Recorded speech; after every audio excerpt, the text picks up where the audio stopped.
Ayan. Naririnig po ba ninyo? Okay lang? Parang ngungu yung aking boses ngayon kasi po boses Amerikano ako dahil sa sipon.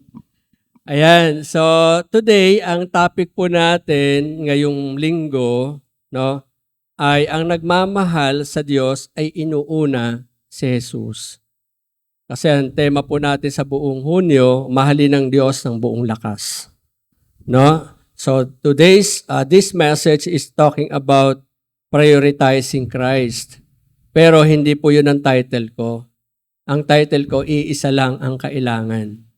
Dami nating iniisip, pero iisa lang pala ang kailangan. Kaya yung aking pong puntos, isa lang din. Kasi pag pinadami ko, hindi sinusunod yung sinasabi ng Panginoon. So, yan po yung ibabahagi ko po sa inyo.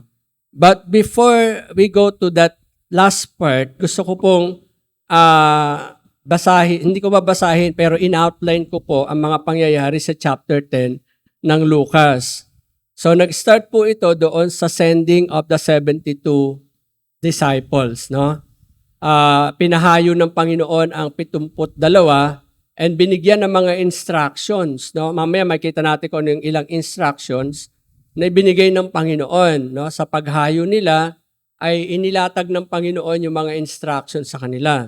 Makita natin yan sa talatang 1 hanggang 12. And then, kasunod po noon, 13 to 16, nagbigay siya ng warning sa mga ayaw mag-repent. Wow, millennial. Warning sa ayaw mag-repent. Ganun ang millennial, no? Taglish. So, nagbigay siya, kaya nag-ano siya ng mga, kawawa ka, Corazin. O sa ganito sana nangyari yan, di sana nagdamit na sila ng sako, pero woe to you, sabi ng Panginoon. And then, after that, ay nag-report ang 72. Tuwang-tuwa sila sa nangyaring experience. Sabi niya, Panginoon, nakikinig sa amin ng mga devil. Sumusunod sila sa amin. Pag sinaway namin, umaalis sila. Pero sabi ng Panginoon, mag-alala kayo. Hindi dahil sumusunod sa inyong mga demonyo, kundi nakasulat ang inyong pangalan sa aklat ng buhay. Wow, sabi ko, ang galing. No, ang ganda ng sinabi ng Panginoon. Then, because of that, hindi lang yun, ang nagalak ang Panginoon is nakita niya, sabi niya, Ama, salamat, masayang-masaya ako dahil inilihim nyo sa matatalino ang mga ito, pero ibinigay nyo sa mga pahat ang kaisipan. Ibig sabihin ng pahat ang kaisipan, yung normal lang ang thinking, hindi mga philosophers, hindi mga intellectuals. Alam nyo today, kalaban natin intellectuals, sasabihin ng isang YouTube, ay ano ba siya, parang isa siyang social media influencer. Bakit lagi natin binibigay ang papuri sa Diyos? Hindi naman ang Diyos ang gumawa ng mga ito, ako naman ang nagsikap. Kaya dapat ako ang tatanggap ng papuri, hindi ang Diyos. Grabe, no? Dahil intellectual sila, ganoon. Pero sabi ng Lord dito sa passage, Ama, galak na galak ako kasi hindi nyo ibinigay sa matatalino ang nakikita. Sabi ng Panginoon sa mga alagad, mapalad kayo, pinagpala kayo sapagkat nakikita nyo ang mga hindi nakikita. Inasahan niya ng mga propeta pero hindi nila nakita. So anong connection nito sa passage natin? Mamaya iisa-isahin natin kasi ganyan po sa pag-outline para i-connect mo lahat eh. And then saka naman isiningit ng Panginoon ang isang kwento ng Good Samaritan. No? Isinama niya yon, yung Good Samaritan, kasi mayroong nagpapanggap na good. Sabi niya, Master, ano po ang dapat kong gawin to obtain eternal life? Or sabi niya, gawin mo ito. Ginawa ko na po yan. Kaya sabi ng Panginoon, okay, pagbili mo ang iyong kayamanan, bigay sa may hirap. Biglang nagbago ang kanyang isip. And then, saka itong kwento na pag-uusapan natin, binisita ni Jesus sina Mary and Martha. Then, yan po yung kabuuan ng chapter 10, pag binasa nyo po. So, makikita natin, nakalink po lahat yan sa ating pag-uusapan. Ganun po kasi yung natin, pag-aaral sa scripture. Dapat ililink natin yung mga preceding at saka after verses po. So, ngayon, binasa po kanina yung passage at pag-uusapan po natin kung ano po ba talaga yung gusto ng Panginoon ipakita. Kasi sabi niya, iisa lang, no, ang kailangan. at pinili ni Maria ang mabuti at ito'y hindi aalisin sa kanya. Ano kaya yung iisa lang na iyon na pag-uusapan natin? So hindi nyo yan makakalimutan kasi isa lang. Pag nakalimutan nyo pa yan, ewan ko na lang. Kaya mag-prepare kayo ng notebook kasi hindi lang isa ang dapat nyo matandaan. Tayo manalangin. Panginoong Jesus, kami po ay nagpapasalamat dahil ginather niyo po kami as one body. You are the head of this church. Holy Spirit, we are thanking you because you inspire us and lead us here in this place. Ama, dahil kayo po ang talagang dahilan ng pagsusugo ng iyong anak, dahil minahal niyo po kami at ito'y naging konkreto sa pamagitan ng iyong anak. Hayaan niyo po, Panginoon, kung paano po kayo, Ama, at ang anak at ang espiritu, hayaan niyo maging kaisa po kami ng dahilan kung bakit po kami nagkakasama ngayon. Paunawa po nawa ng Espiritu Santo ang ipinaunawa sa mga alagad nung ito ay ibinabahagi ng Panginoon. At lalo pa nilang naunawaan nung sila makaranas ng kapuspusan ng Espiritu Santo. Kaya puspusin niyo po kami ng karunungan, itago niyo po ako sa likuran ng iyong biyaya at habag upang ipahayag ng may tapang, ng may linaw, ang mga pahayag na ito na nauna nang ibinahagi niyo sa mga alagad. Ang aming mga puso ay gawin niyo pong taniman, maging matabang lupa na tataniman ng iyong mga salita at magbubunga ng sagana, magbubunga ng pananampalataya, magbubunga ng mga gawa, magbubunga ng pagkataong nililikha niyo sa amin. Salamat po, Diyos, sa pangalan ng Panginoon Jesus. Amen. Ito po yung sa verse 5, ganito po ang isa sa instruction po ng Panginoon sa mga alagad. Pagpasok ninyo sa alinmang bahay, sabihin muna ninyo, maghari nawa ang kapayapaan sa bahay na ito. Actually, yun sana agad ang tinanggap ni Marta. Pero hindi ganoon, di ba? Mamaya pag-usapan natin bakit iba yung yung pagtanggap agad ni Marta, no? Instead na kapayapaan ng maghari sa heart niya pagdating ng Panginoon, ay kaguluhan ang dumating sa isipan niya. Tama? Nabalisa siya eh. So, yun ang instruction ng Panginoon. Sa paghayo ng 72, pagpasok nyo sa isang bahay, sabihin muna ninyo, maghari nawa ang kapayapaan sa bahay na ito. Siguro maganda rin sabihin natin yan pag tayo nagbi-visitation. Peace be in this house.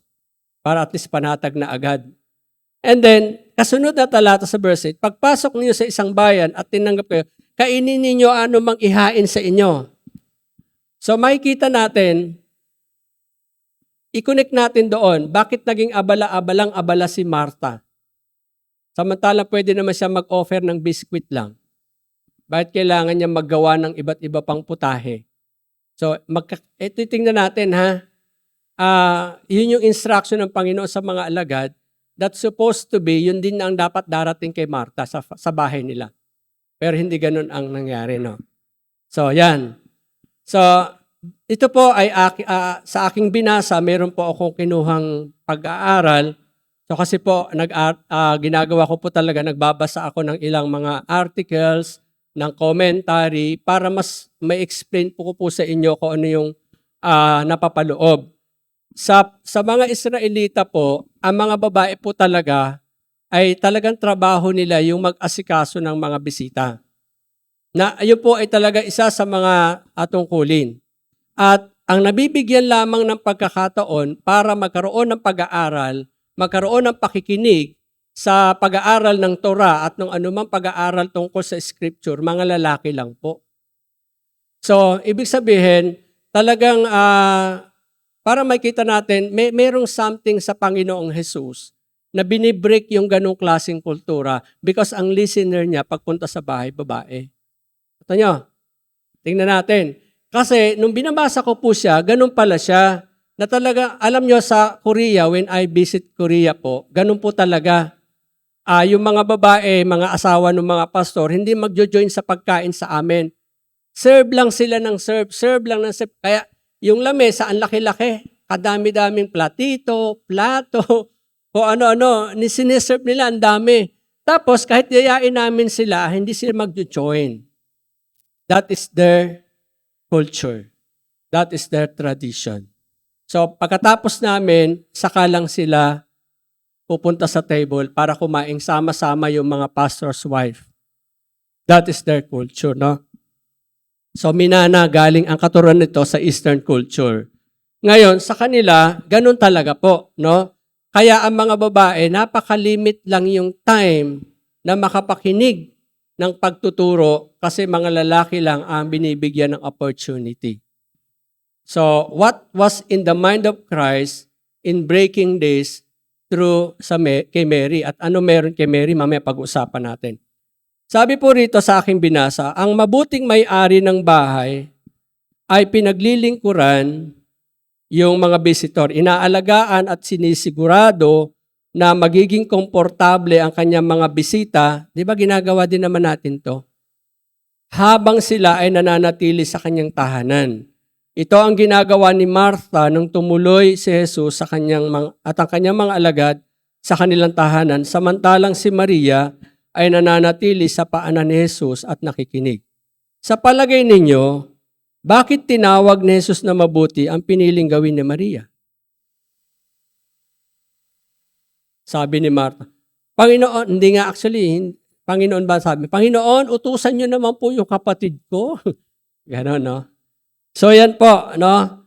Nagpapakita po ng mabuting may bahay si Martha kasi winelcome niya, hospitable siya. So ibig sabihin, parang wala namang mali. Pero ano ba yung pinakamahalaga talaga na nanggagaling mismo sa Panginoon na gusto ng Panginoon today, paglabas natin, dadalahin natin dahil naunawaan natin.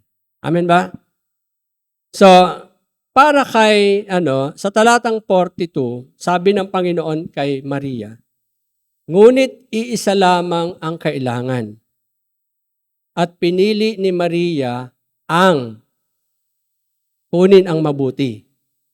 At ito'y hindi aalisin sa kanya. So, we are worried a lot of things. Pero isa lang pala ang kailangan.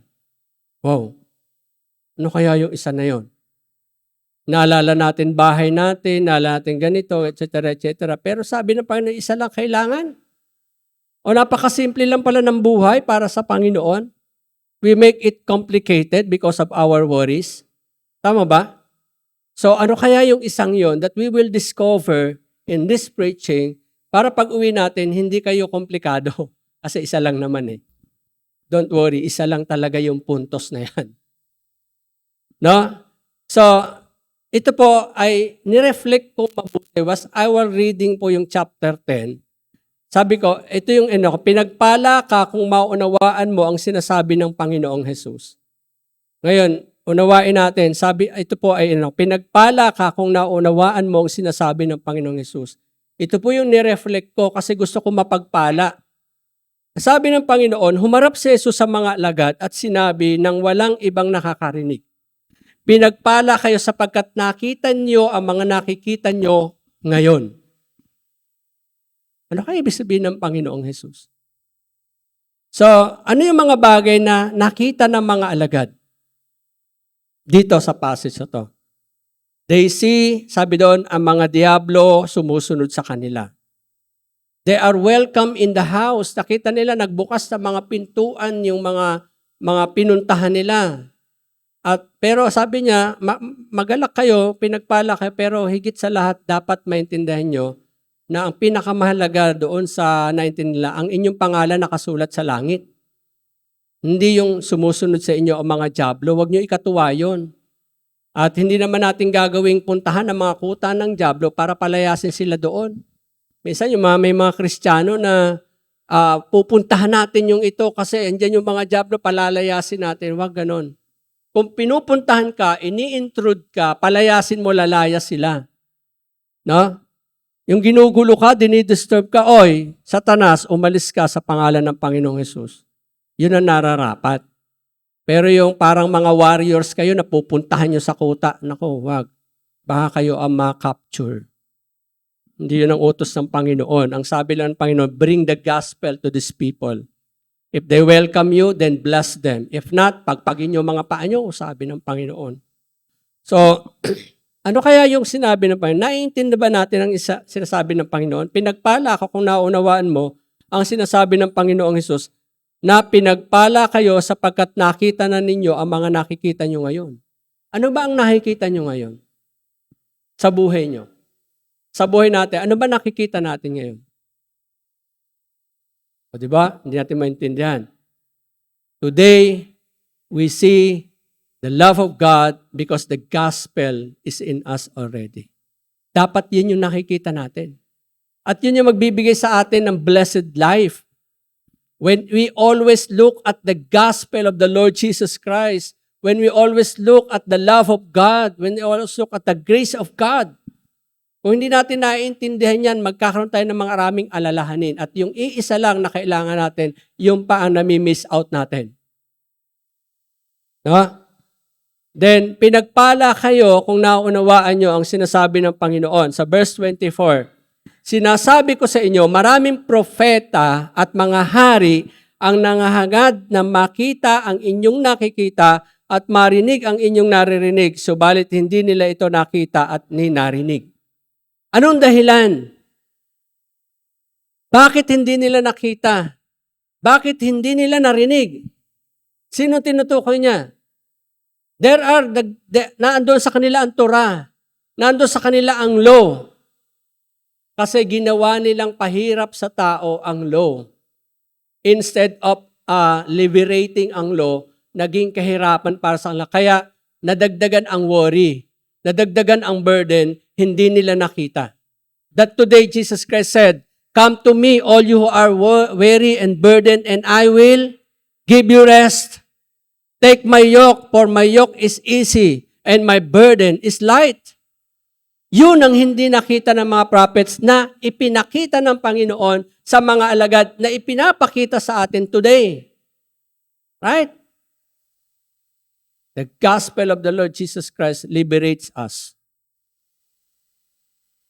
Hindi na tayo binibigyan ng maraming burden. Bakit ba nagsisikap tayo sa isang bagay na nagiging kabigatan? Yun na makikita natin kay Mary. You know? Kung bakit sinabi ng Panginoon ito. Hopefully, no? I-remind si Martha ng mga salitang ito. Now, we are reminded by God with these words that He has spoken to the disciples. Then, ano ba ang pagkakaiba sa nakita o pagtingin ni Martha kay Jesus compare sa nakita o pagtingin ni Mary? There are two perspectives in this passage. Iisang tao ang tinitingnan, si Jesus. Pero bakit iba ang ginagawa? See? Right? Bakit iba ang ginagawa? Samantalang iisa lang yung tao. Remember this. Also, we are using the same Bible, pero bakit iba-iba ang paniniwala? Hello? See? Ang mga churches, bakit divided? Iisa lang yung Biblia ang ginagamit, pero divided ng theology. Baka pinarami natin ang isang bagay na mahalaga at na-miss out yung one important thing. Di ba? Na-miss out yung one important thing, dinagdagan ng napakarami, naging kahirapan para tuloy. Nawala yung pagkakaisa ng iglesia. That was also the prayer of the Lord Jesus Christ in John chapter 17, that they might be one, just as I and the Father are one. Ano yung kaisahan na yon? Yun yung pag-usapan natin today. Sabi ng Panginoon, iisa lang ang mahalaga at pinili ni Maria ang mabuti at hindi ito aalisin sa kanya. Ano kaya yun? Nung nire-reflect ko siya, wala namang binanggit ang Panginoon kung ano yun.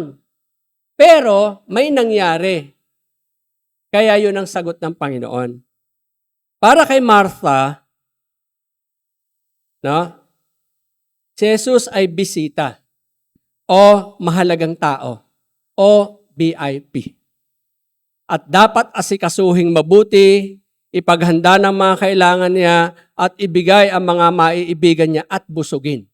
O, di ba? Yan ang tingin niya, no? Kaya pagkita pa lang niya sa kanila, siyempre worry siya. Kasi nga, ay 13 sila. 14 pala, o 15. Naku, ano kaya kailangan ko i-prepare? Di ba? So, tapos, ang tingin talaga sa Panginoon, hindi katulad ng perspective of Mary. the perspective of Martha, Jesus was a VIP. Very important person. Sa inyo ba, ganun din naman ang tingin natin sa Panginoon, napakahalaga niya, pero nami-miss out natin yun. Pinakamahalagang Panginoon, pero nami-miss out natin. Kasi meron pang ibang dahilan kung bakit natin ginagawa ang isang bagay para sa Panginoon. At yun ang nami-miss out natin. So para kay Martha, si Jesus ay bisita. Kaya bakit ko po inano to? Kasi naando sa context, naghanda ka agad siya, naging abala-abala. Di ba gano'n naman tayo pag may bisita? Minsan nga pag may bisita tayo, yung iba, uy, mag-prepare ka na doon. Yung iba i-entertain ng kwento habang mayroong nag-aasikaso sa kusina. Di ba? Ngayon, para kay Martha, sabi ng Panginoon, ito yung sabi ng Panginoon kay Martha. Si Martha naman ay abalang-abala sa paghahanda. So doon ko nakita yon, bakit gano'n ang ginagawa niya. Napakahalaga ng taong ito. VIP siya. Kaya't lumapit siya kay Jesus at nagsabi, Panginoon, baliwala po ba sa inyo na pinababayaan ako ng kapatid kong maghanda ng nag-iisa? Kinwestiyon na niya ang Panginoon. Right? He didn't listen to Christ. Now he is asking question to Christ. Sometimes we do that. We do not listen to the Word of God and yet we are asking question on God. Meron ako nabasang kwento pero hindi naman ito nakalagay dito. Sabi, nire-relate itong kay Martha at kay Mary. Narinig ko lang. Sabi niya, bumisita si Jesus. Tapos, pagkakita ni Martha, nagkumuha na ng fine flour at mga gandang egg. Tapos, nilagyan ng butter. Nag-prepare ng masarap na kape kasi morning yata. Tapos, ang dami niyang ginagawa doon. Si Mary umupo lang doon. Tapos, after ng pag-uusap daw nila ni Mary, si Martha naman nag-serve ng kanyang, si Jesus daw, nagkwento lang ng kwento. Mamaya dumating si Martha, may dalang pandesal at inilagay sa plato. Ang dinampot ng Panginoon ang pandesal, hindi ang hot cake na pinaghandaan. Lord, bakit naman? Nagpagod ako dyan eh. Sabi niya, Martha, Martha, dapat tinanong mo muna kung paborito ko sa almusal.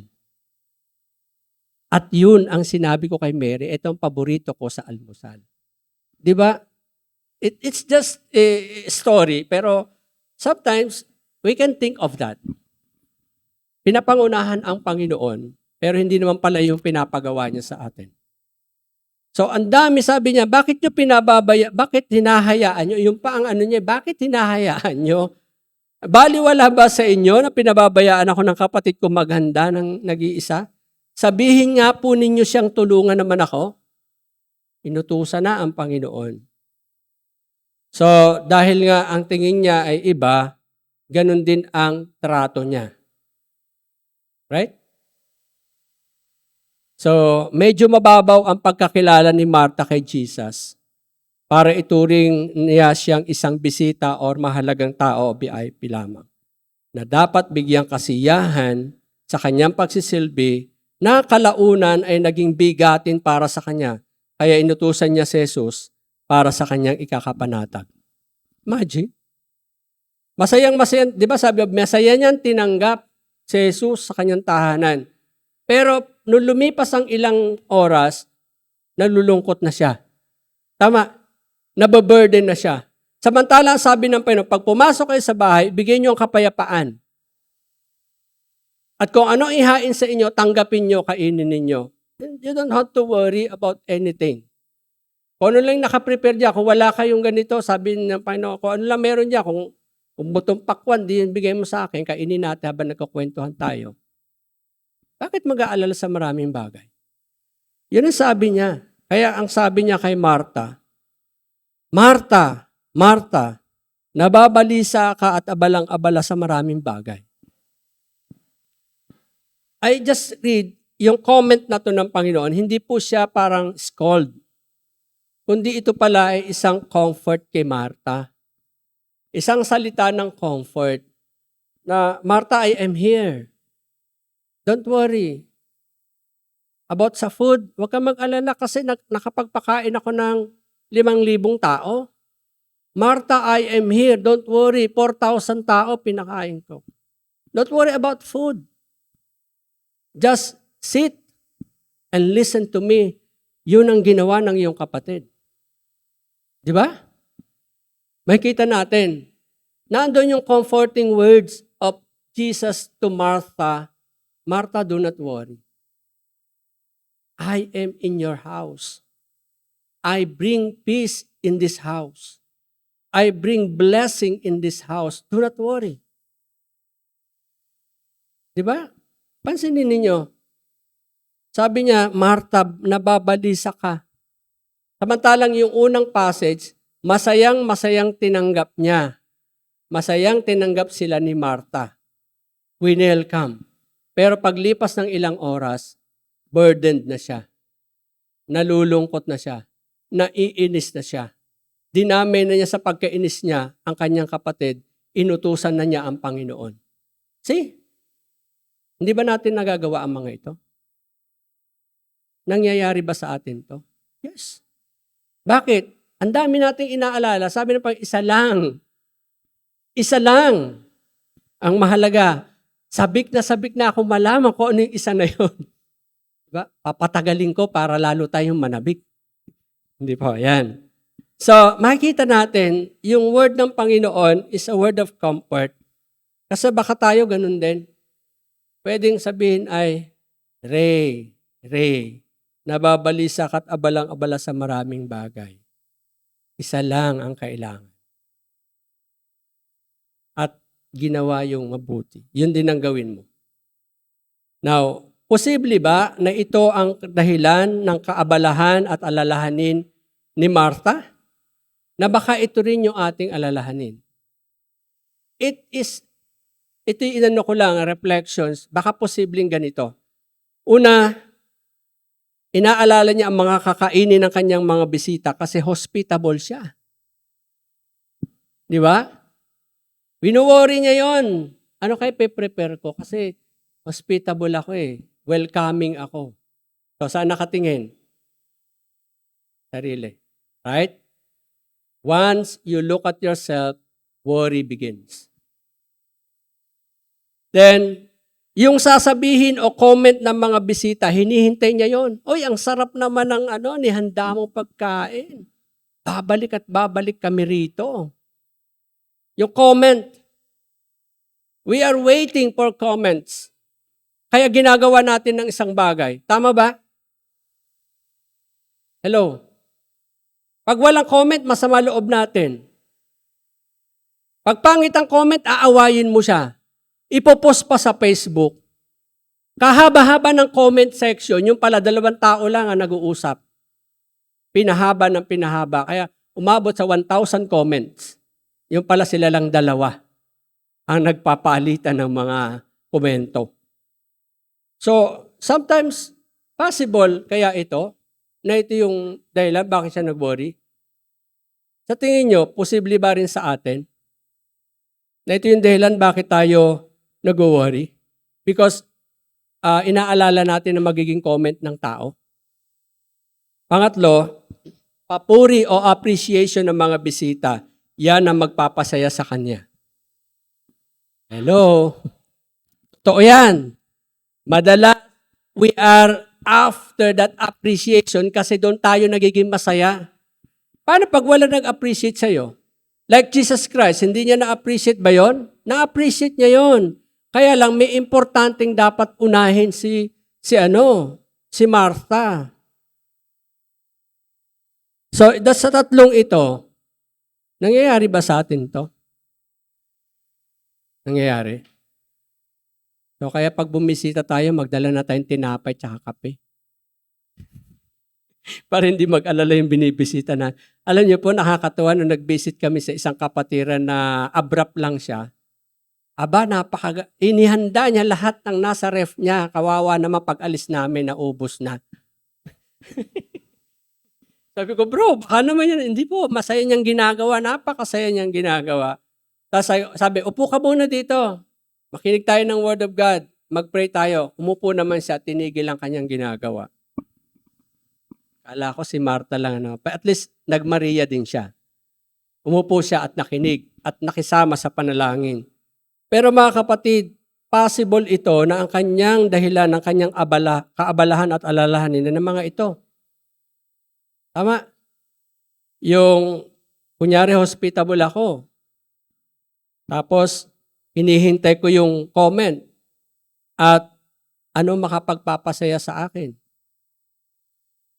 Now, ang sabi ng Panginoong Jesus sa alagad, sa verse 24, sinasabi ko sa inyo, maraming propeta at mga hari ang naghangad na makita ang inyong nakikita at marinig ang inyong narinig. Subalit hindi nila ito nakita ni narinig. Bakit?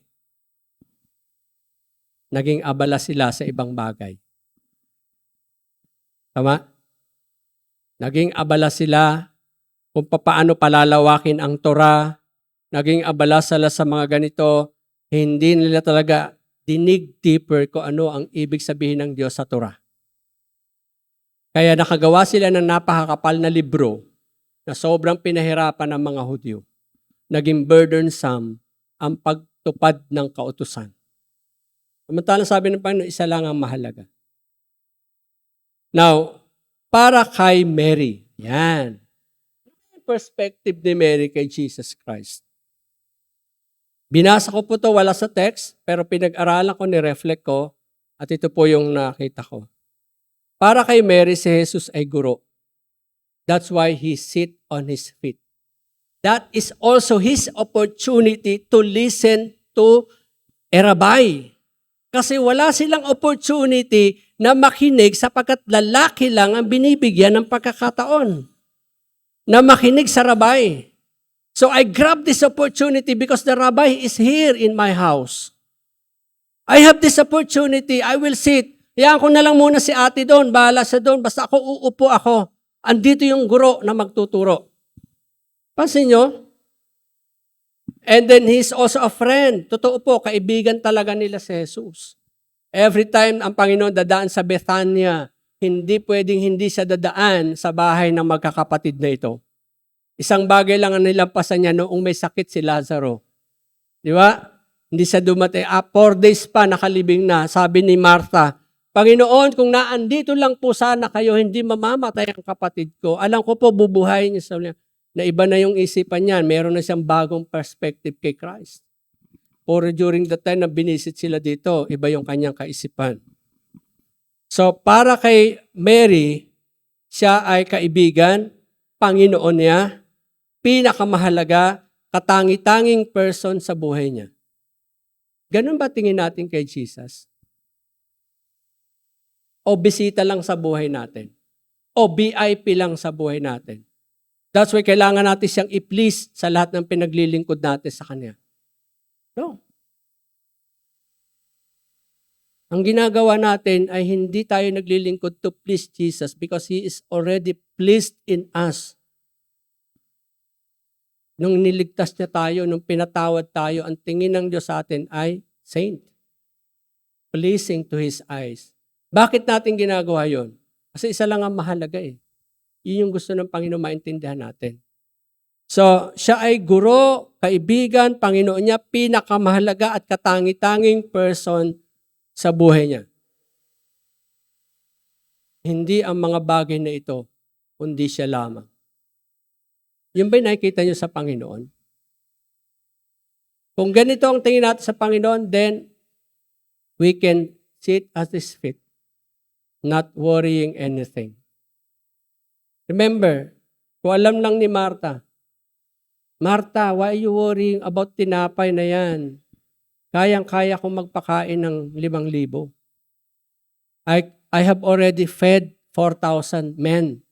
5,000 men. So don't worry about tinapay.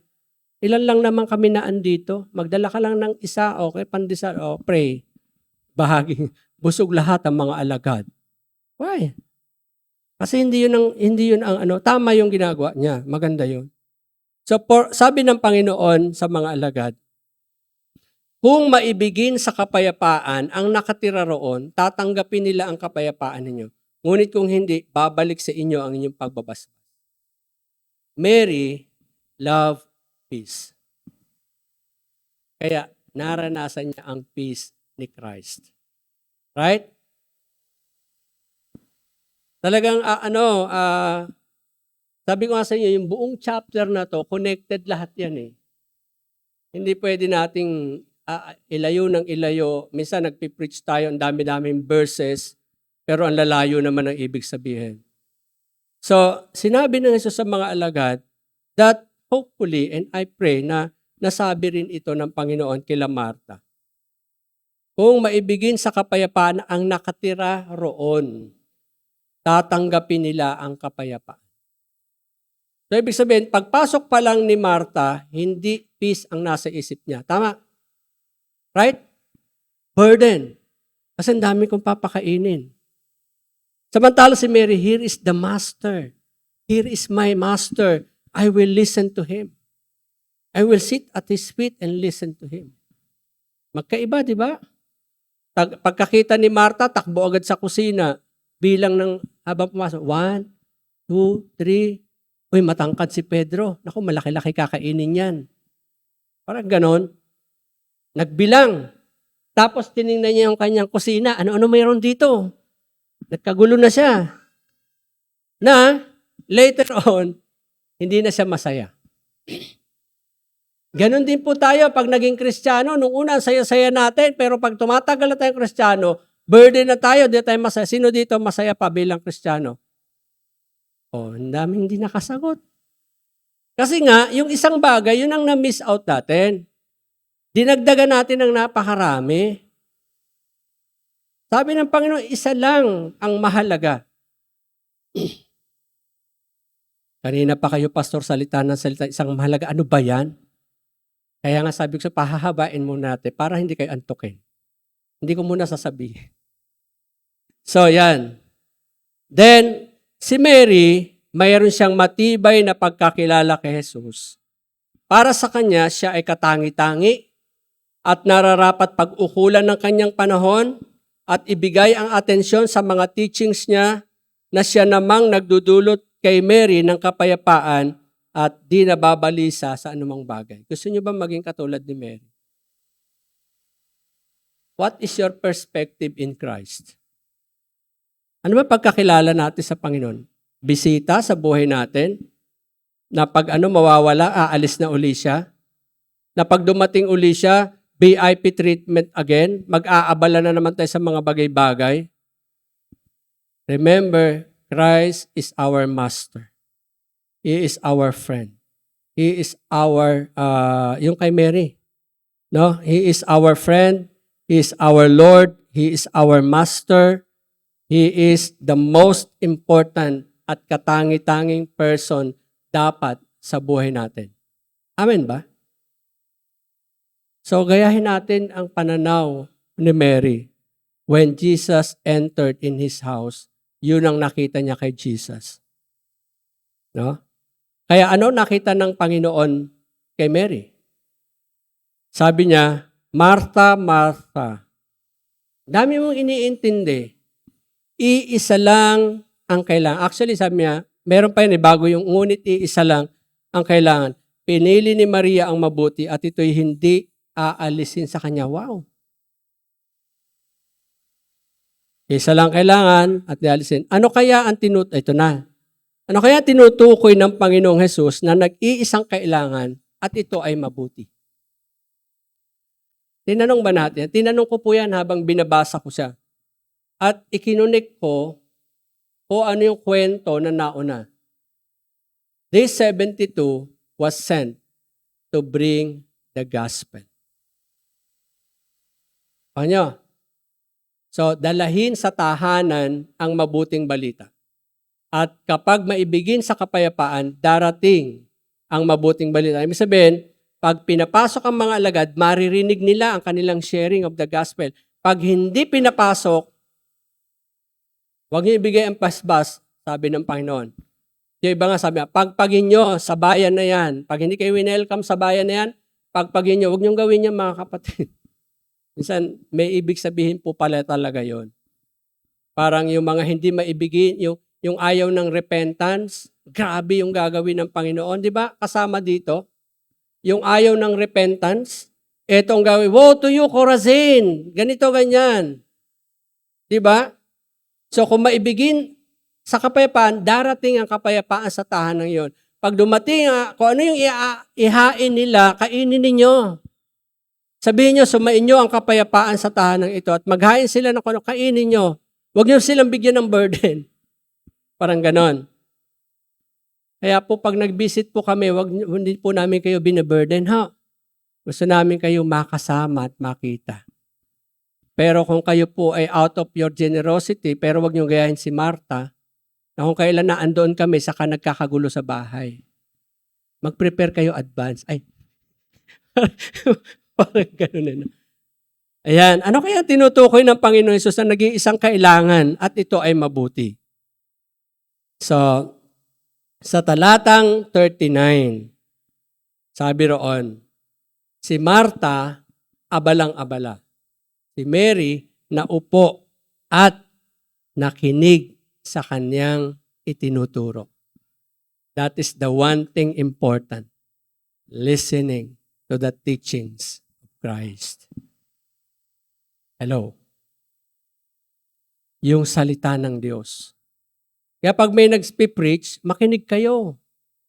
Pag may nagtuturo sa Bible study, makinig kayo. Kasi yan ang importante, yan lang isang importante. Pag kayo ay magbabasa ng Biblia, read it carefully, ask the Holy Spirit to guide you. Kasi yan ang importante. Sabi naman, iisa lang ang mahalaga. At yun ang pinili ni Mary na mabuti at hindi aalisin sa kanya yan. Hello? Makinig sa kanyang itinuturo. Ang implication sa Luke chapter 11 verse 28, higit na pinagpala ang mga nakikinig sa salita ng Diyos at tumutupad nito. Galing sa Panginoon. Kasi may babae po dyan, nung ang Panginoon na nagtuturo, may babaeng sumisigaw. Pinagpala sinapupunang nagdala sa'yo.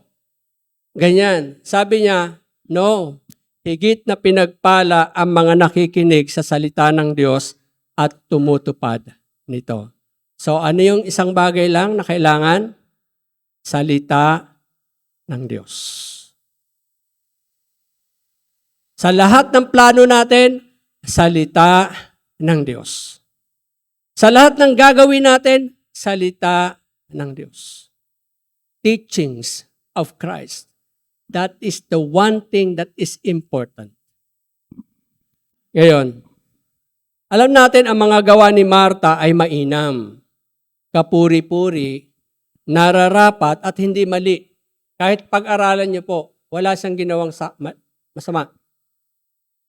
Ngunit, hindi kasing halaga ng paglalaan ng panahon na matuto sa mga aral ng Panginoong Hesus na nakasulat sa Biblia. Di ba? Mahalaga po yung ginawa ni Martha, importante yon. No? Mainam po yon, kapuri-puri, nararapat, hindi mali. Pero hindi pwedeng ipantay sa halaga ng mag-aral ka at makinig ng salita ng Diyos. Sapagkat iisa lang, sabi ng Panginoon, iisa lang ang mahalaga, ang kanyang mga aral na itinuro kay Maria, na itinuturo sa atin sa pamamagitan ng Biblia. So the implication is this, sabi ng Panginoon, higit na pinagpala ang nakikinig ng salita ng Diyos at tumutupad nito. Ngayon, sabi ni Howie Severino ng GMA, isa sa pinaka-prestigious na newscaster, huwag mong tanungin kung mahirap. Alamin mo kung mahalaga. Dahil kung mahalaga, gagawin mo kahit mahirap. Sabi ko, ang galing nung kayo, maganda tong niya. Kasi talaga sumusugod sila sa mga, kahit may giyera, kasi alam nila mahalaga yon. Mahalaga na may paalam sa mga tao ito nangyayari. Mahalaga na ganito. So ngayon, ang tanong ay ito, evaluate yourself. Mahalaga ba sa inyo ang matuto ng salita ng Diyos? Walang nasagot. Babalikan ko ang sabi ni Howie Saberino. Huwag mong tanungin kung mahirap. Alamin mo kung mahalaga. Dahil kung mahalaga, gagawin mo kahit mahirap. Ngayon, evaluate yourself sa application. Mahalaga ba sa iyo ang matuto sa salita ng Diyos? Medyo mahirap, ano? Aawayin natin ang oras. Aawayin natin ang antok natin. Aawayin natin ang kabisihan natin. Mahirap. Pero dahil sabi niyo mahalaga, sabi diyan, dahil kung mahalaga, gagawin mo kahit mahirap. Kung magkagayon, eto na, magtala ng mga hakbang na gagawin upang mabigyang prioridad na matuto sa salita ng Diyos. Because Martha prioritized Jesus and His teachings. Ang topic natin ngayong linggo, ang nagmamahal kay Kristo, uunahin si Jesus. Right? Ang nagmamahal sa Diyos, uunahin si Jesus. Ano yung unahin sa Kanya? Yung Kanyang katuruan. Yung tinuturo niya sa atin. So mag-start ka sa readings natin sa John o sa Gospel. Huwag muna sa mga letter ni Paul. Diyan po nagkagulo ang iglesia sa letter ni Paul. Sa totoo lang. Pero mabuti pong tao si Paul at alam ko, pinuspos siya ng Espiritu, mali lang ang pag-intindi ng mga theologians. Hindi nila kinonsider yung panahon na nangyayari yon. Iniligay nila sa panahon ngayon without understanding what was happened in that time. Sa proper interpretation, dapat alamin mo muna kung ano nangyayari sa nakaraang period na yon bago mo siya titingnan sa panahon ngayon. At kung may makita kang mga prinsipyo, dadalahin mo yon. Pero may mga bagay na hindi kailangang i-apply, huwag mong i-apply. So, evaluate yourself. Kung mahalaga sa inyo ang pag-aaral ng salita ng Diyos, kahit nahihirapan kayo, dahil mahalaga siya, gagawin nyo kahit mahirap. Thank you, Howie. Kung gayon, magtala ng mga hakbang na gagawin upang mabigyang prioridad na matuto sa salita ng Diyos. So, kuha kayo ng papel. Anong gagawin ko pagising sa umaga? Hi, Facebook. Hi, Instagram. Hi, YouTube. Hi, TikTok. Yun ba? Keep time to read the Bible early in the morning. So, ito po yung mga hakbang na sinasuggest ko, pwede niyong gawin. Maglaan ng oras sa iyong devotion araw-araw. Practical yun. Pangalawa, dumalo o kaya humiling kayo ng pag-aaral ng Biblia sa inyong tahanan. O kaya, kung kaya naman natin mag-lead, gawin natin. Simulan natin sa ating mga bahay. Simulan namin sa amin uli. Kasi nung pandemic, nagba-Bible study kami sa bahay. O tatanong ako, nakatingin lahat sa kisame. Siguro nag-iisip ko ano sasabihin. Pati si Omri, anak, anong ano mo, ganyan. So, nung wala ng pandemic, medyo nagkabisihan. So, ngayon, babalik natin sa isa lang ang mahalaga. Amen ba? Mga kapatid, ibalik natin ang isang mahalaga sa bahay. Pag-aaral ng salita ng Diyos. So, kung kayo po ay merong dadaluhan, dumalo. Kung wala, humiling ng pag-aaral. Kung kaya nyo, kayo mismo mag-lead. Okay lang ba? Then, ibahagi sa iba ang inyong napakinggang sermon o natutunan sa Bible Discovery. Share nyo sa iba, huwag nyo sarilinin. Pwede na rin yung paraan ng Bible study, di ba? Wala kayo alam na material, o makinig kayo ngayong sermon.